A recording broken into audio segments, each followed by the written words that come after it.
Hi, everybody. Okay, so Russia's basically saying that they're vowing to protect Kurdish fighters during the Arab coalition invasion of Syria. And my source is coming straight from Nova Russia Today. Russia promises to protect Kurds against Turkish junta invasion of Syria.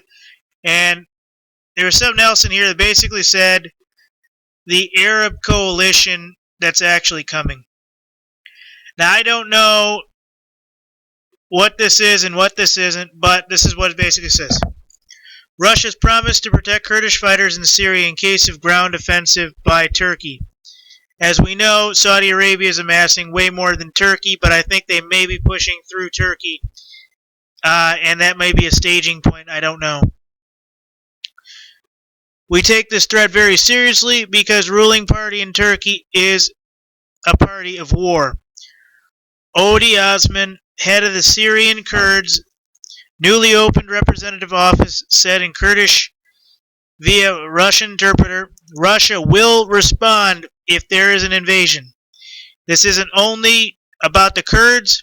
They will defend the territory sovereignty of Syria. In other words, Russia will defend the territorial sovereignty of Syria. Conflicting interests in Syria have created a dangerous new phase of the country's 5-year war, even as world powers struggle to implement a truce agreement.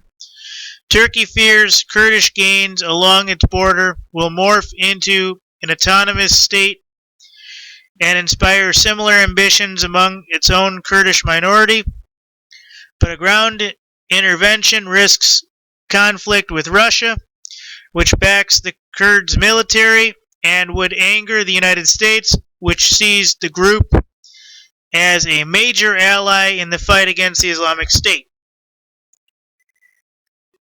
So, I'm not going to go into this much, but basically,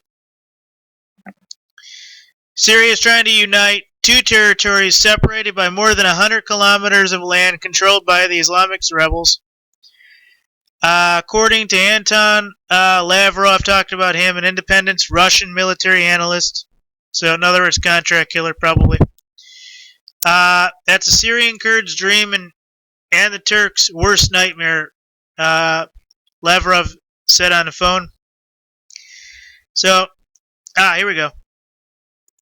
So, anyways, Sky News Arabia basically cited that the head of the PYD, Salim Muslim, as saying the group was not involved in the bombings. Okay, so this goes into the bombings and stuff. I don't want to talk about that because to me it happened and now it's not happening, so we're good. So basically, as it says right here, I mean, look at this.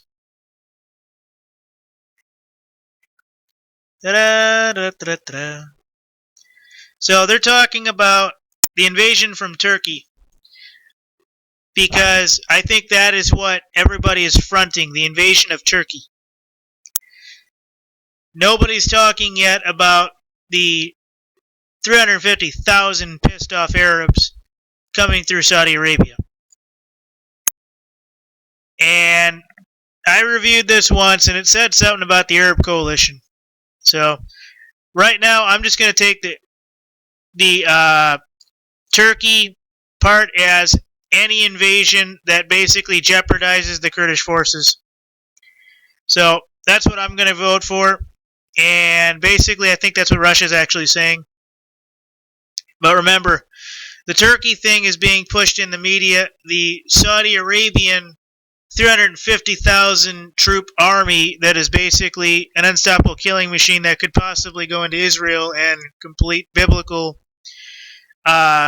satire and biblical prophecy is not being talked about because of all the other stuff going on. So I think that's why they're fronting Turkey rather than Syria, or rather than Saudi Arabia and its allies. So you guys can read this. I'm going to try to find one that talks a little bit more about this, but Russia basically vows to protect the Kurdish fighters and the Peshmerga thereof, I believe, is what this is saying. Basically from an Arab coalition invasion in Turkey, which no doubt if Turkey does invade, it has forces with it that it's been training from other militaries, and similar when Saudi Arabia joins the fight with its people. So this is getting to be really, really awkward, folks. I've seen a map of what this country looks like, and it's not good. I mean, it's like 8 or 9 different controlled areas, and there's 2 main powers that want to come in here. And when they do, they basically just want to go straight through Syria and wipe out pretty much everything. And that would be the Saudi Arabian army coming through. They say they're there for the economics, they're there for the oil, they're there to wipe out the Islamic State. But what are they going to do when they get close to Israel and Israel defends itself? That is when it will start. Because all these armies are aligning, folks, and they're not allowed to go like so close to Israel. And I don't know where that line is. But I guarantee you when they get to the Golan Heights area and they find out all the major oil is in that area, that is when the fight will begin. Thank you.